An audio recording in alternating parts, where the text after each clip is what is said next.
Bom, vamos entender um pouquinho esse movimento do Bolsonaro lá em Dallas, difundindo aquele texto, e dando a impressão que está conclamando as suas milícias aí para enfrentar as instituições.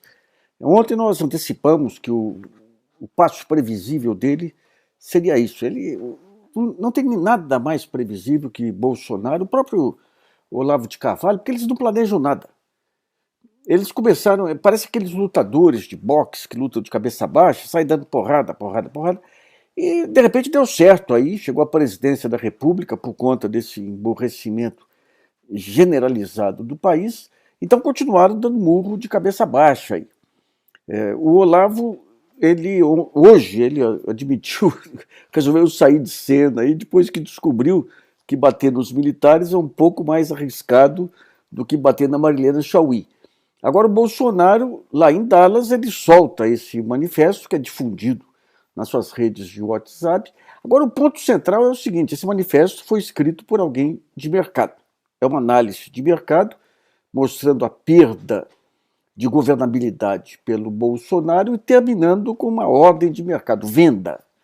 Ou seja, se a situação está ruim, se você acredita na economia, no mercado, você compra e espera valorizar. Se acha que vai cair, venda. Então, e ele difundiu sem ter muita noção sobre isso, mas sabendo, tendo a intuição só, porque ele não tem informação de nada, né? Não percebeu que aquilo era uma pá de cal no governo dele, para insuflar a sua militância. Então vamos entender um pouquinho o que está por trás desse jogo aí. Quer dizer, o mercado, quando o Bolsonaro foi eleito, chamou Paulo Guedes e tudo, o mercado viu a grande chance de alguns dos maiores negócios da história. É o que está ocorrendo hoje, por exemplo, com a Eletrobras, o pessoal do G3, aí do Jorge Paulo Lema. Essa ideia estapafúrdia do Guedes de juntar Banco do Brasil com o Banco of America, o BOFA, né? Isso aí nós vamos contar mais no final para vocês entenderem a lógica do que ocorreu aí.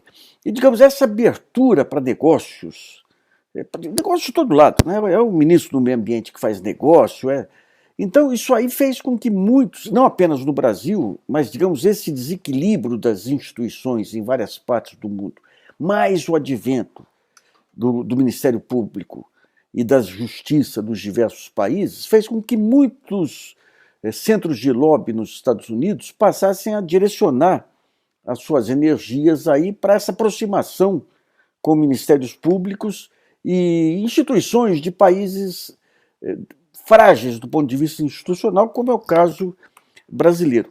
Então você tem dois personagens que surgem nesse jogo aí. Um é o Alexandre Betâmio, ele é o presidente dessa Câmara do Comércio Brasil e Estados Unidos, que não tem nada a ver com a Anshan aqui. E o outro é Michael Milken. Esse sujeito ele foi um operador americano que melhor explorou os chamados fundos abutres. Aquela jogada de pegar ações de empresas que estavam, ou de países, no caso da Argentina, compra, espera valorizar e faz jogadas no mercado. Ele foi preso e condenado nos anos 90, foi inabilitado para o mercado, depois se aproximou do Donald Trump para conseguir uma espécie de uma anistia. Ambos, o que eles têm em comum, além da ligação entre eles?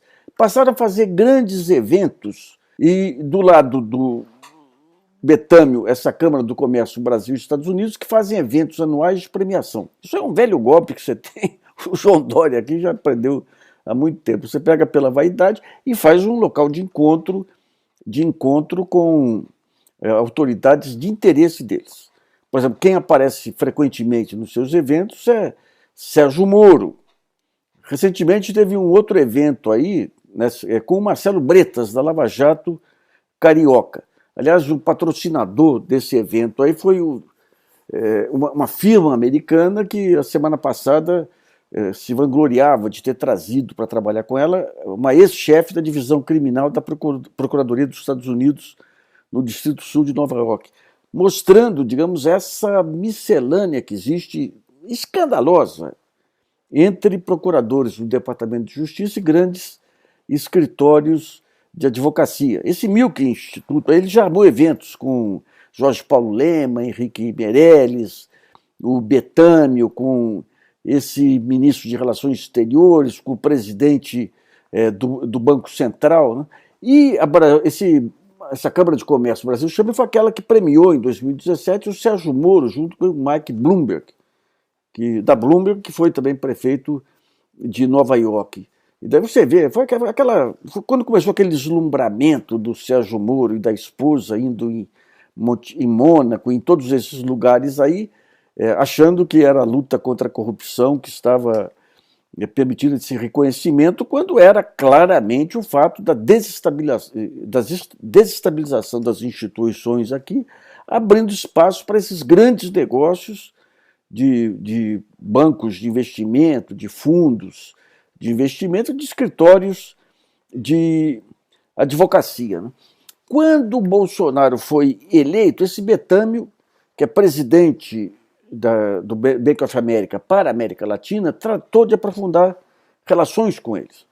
Ele espalhou balões de saia dizendo que tinha sido convidado para o Banco do Brasil, para presidir o Banco do Brasil, e depois ele trabalhou na UBS Pactual lá atrás, tem relações próximas com o Paulo Guedes, surgiu essa ideia de montar a fusão Banco do Brasil e Bank of America, que o Guedes voltou a insistir a semana passada. Na semana passada não, ontem, nesse evento em Dallas, né?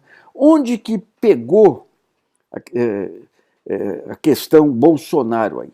Esse manifesto, ou essa análise que o Bolsonaro divulgou, veio do mercado financeiro. A pessoa que era o grande anfitrião do Bolsonaro em Dallas é esse Betâmio. Ele que insistiu muito com o evento em Nova York, que foi o maior mico aí do governo Bolsonaro, né? E de repente eles percebem que a governabilidade está indo para o espaço. As manifestações de estudantes aqui, as investigações sobre Flávio Bolsonaro, que vão bater em Jair Bolsonaro, e principalmente, aí que a coisa pega, a total inoperância do Paulo Guedes. Ou seja, não é apenas o Bolsonaro que está sendo inviabilizado aí, mas o Paulo Guedes, que tem demonstrado uma total apatia. O Paulo, ele é incapaz de uma ação criativa sequer. Todo o jogo dele é nessa questão da reforma da Previdência. Se vier a reforma da Previdência, tudo vai dar certo.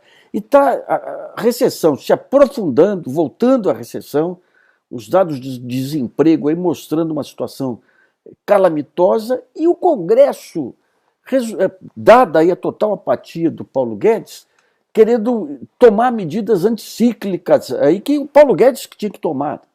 Então tudo isso levou ao desespero do pessoal vendo aquele grande butim da Petrobras, da Eletrobras, do Banco do Brasil, podendo virar fumaça para eles, não virar negócio, com a queda do Bolsonaro e do Paulo Guedes. Daí vem esse manifesto. O manifesto é uma coisa, mas vem o insuflamento para que o Jair Bolsonaro reaja da única maneira que ele sabe, né? Convocando militância digital e provavelmente militância armada aí de outros pontos aí.